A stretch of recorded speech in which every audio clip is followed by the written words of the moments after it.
Well, I had a little bit of a hard time tonight.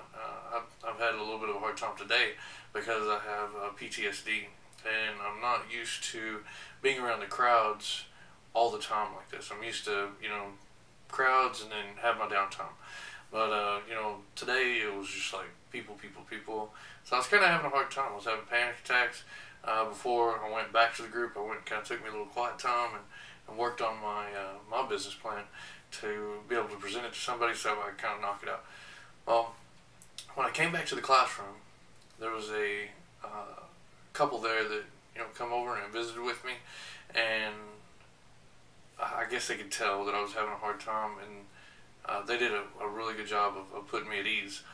Well, while we was talking, I was talking about actually wanting to come to school at Texas A&M.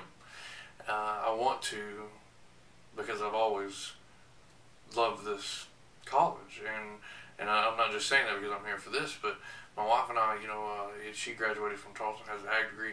Both of us, for some reason, I don't know where I got it, but I just love being an Aggie, and I want to be an official Aggie and a former student of this college, but in order to do that, I have to enroll. So I was telling them that, and they were encouraging me and telling me that, that if the community would help and we could make it happen. Well, on that, I talked about, some of the complications with my wife and I, hey, we got to consider this, we got to consider that, and there's like, hey, we can make this happen. And she asked me, she said, how did you get hurt? And I said, well, I was on patrol in Iraq. And she said, oh, so you was working for me, so you should let me help you and let me work for you this time.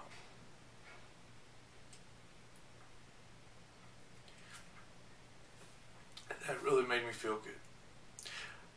Thank you very much, Mrs. Quintana. Thank you very, very much. I'm very proud to be a part of this program.